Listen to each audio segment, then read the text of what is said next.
Hi, everybody. My name is Murph Krajewski. I am talking today with Matt Benidt from Sandia Area Federal Credit Union in the beautiful New Mexico area, right? Are you in Albuquerque? In Albuquerque, yeah. In Far Albuquerque, New northeast Mexico. heights. That is awesome.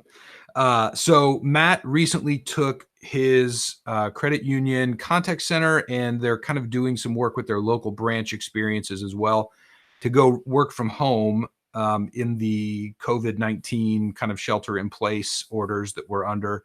And I thought Matt had some good experiences that maybe the rest of the world could benefit from too. So we're just going to kind of chat about that real quick. So let's start with the beginning. Matt, what was the experience of getting your people home safely like? Yeah, awesome. So thanks for engaging us. And I think we were in the process of adjusting to a work from home environment anyways. But obviously the COVID-19 thing put the emphasis on speed and execution and making that happen incredibly quickly. And so we sort of looked at this in a couple different ways. Today, what technology do we have in place already that we can just spin up and get running in our users' home environments?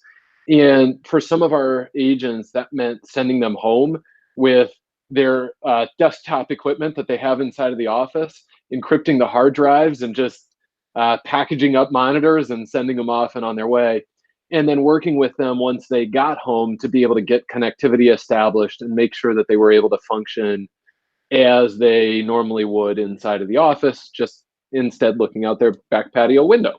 Mm-hmm. So, Mm-hmm. um, so that was sort of step one of this. Step two was, is there technology that we can go out and purchase today that help our users be a little bit more nimble? So we spun up a couple laptops pretty quickly that then helped some of our other users deploy out into their homes. And we're in the unique financial services industry, or the unique position where we've got a whole lot of technical requirements that maybe other businesses don't necessarily have in terms of cash transmittals and other things. And so making sure that all of that equipment was protected, making sure that our users were able to access seamlessly what they needed to while still staying on secure connections was super important to us. And we've been able to do that really quickly, which is awesome for us. It's Mm-hmm. awesome for our teams. And, candidly, I think it's awesome for our community, right? These are people that aren't out driving around doing other things, which today is sort of a detrimental activity. Yeah, yeah. Well, okay, so now that they're home, like what's the working environment like? What's better, what's worse? What maybe did you not expect to learn that you're learning? Yeah. So I think we had a couple things that we had to make sure happened. One of those was, is the employee connectivity good enough? Right. Obviously, our connectivity inside of the office is awesome, but are the individual employees' connectivity is going to be able to support the activities that we need them to support in a work from home environment? And I think one of the things that we learned was right out of the gates was making sure that our employees had the ability to wire a connection if they needed to.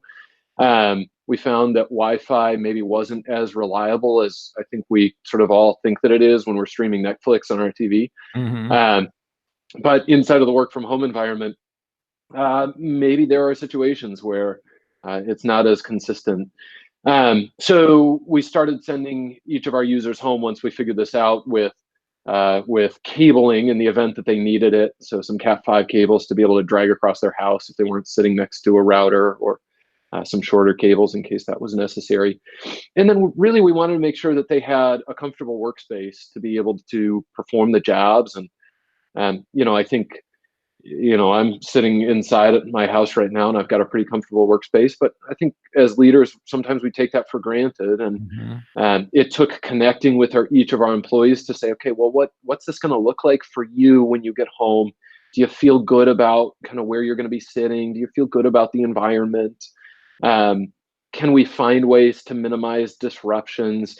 Certainly, I expect there might be some disruptions, right? The Amazon guy drops a package off at the door, and Right. uh, I can't control that. But are there other things that we can help you mitigate today before you get outside of the office? And our employees were so excited about the opportunity to be able to work from home and to be able to just show that they could deliver on Hmm. this opportunity for us. And I think they were really willing to engage in that conversation with us, and that made this easy, right?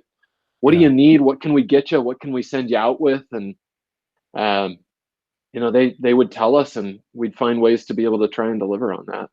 Well, and it feels a little bit too like as I get on web chats with people, like the rules seem to be changing a little bit. Hair doesn't have to be as perfect.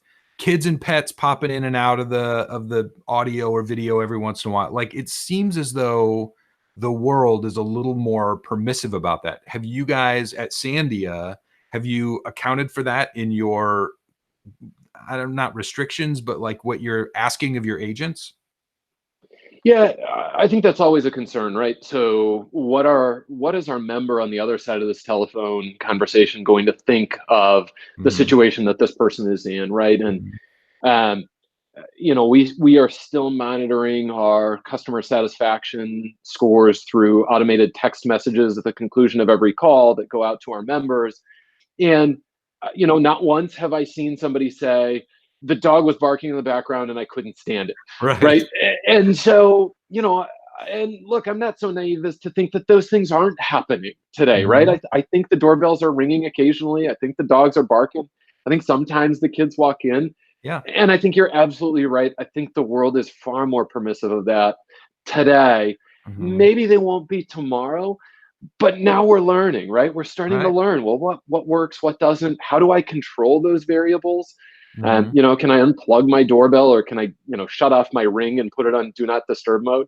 Right. And I think, we're all kind of learning through that together. Yeah. Anything particularly funny that's happened to any of your agents they've reported so far? Yeah, I don't know that any of them have reported funny. I think we all kind of have the experience recently of joining a video call. Our agents are starting to do video chat now with members. And there have been the circumstance where a kid wanders in sort of BBC style. Right. You kinda And swooping yeah, in. exactly. Then the mom comes running in after the fact, trying to catch the kids. Right. I think for me, the kind of funniest thing is being able to see people in their natural environments, right? Uh-huh. It's kind of fun to jump on the nightly news at night and see Katie Snow in her house. It's kind of fun to see you in your house. Right. I think that's neat. Um, Maybe the funniest experience was when you and I joined a video call the other day to talk about dashboard metrics, and we were wearing the exact same Lululemon shirt. It was the So best. that was awesome. I've told that story about 5 times now. I love that story. It's solid. One of my favorites. Okay, so last question. Now that you're a couple of weeks into working from home, you've made the transition, your people are getting settled. What advice would you give to anyone who hasn't yet made the transition? Anything they should look out for or something that's going to defy conventional logic? Yeah, are there things to look out for? Maybe. Are they going to defy logic along the path? Sure. My advice is just to do it. Mhm. I don't think you're going to regret going through this activity and this exercise. And the sooner and sort of faster that you can get employees spooled up in a work from home environment, I think the more excited they are, I think the more engaged with your company and your organization they become. I sort of think of this as a partnership. Mhm. They are invested to some degree in the success of this program. They want it to work because they're getting something for it. We want it to work because obviously we want to continue to provide great service to our members. We want to be, conceptually available at any time somebody wants to connect with us in Mhm. whatever medium that is. And this is the method that allows them to do that, right? And there's no need for my employees to throw letters into their car that say they're super essential employees and they need to go to work, right? They're never going to come into that circumstance or situation Mhm. because they're in their office environment right away and Right. they're able to get up and running. So yeah, just do it. I don't think you're going to regret it. Yeah, we're in a different world situation, and I don't think we'll ever go back to normal the way it was before this. I think by the time we're done, we'll have formed new habits, and like Yeah, things will just be different. yeah, Yeah. I think you're right. Great. All right, Matt. Thanks for catching up with me today. We'll talk soon. Yeah, thanks. I appreciate the opportunity.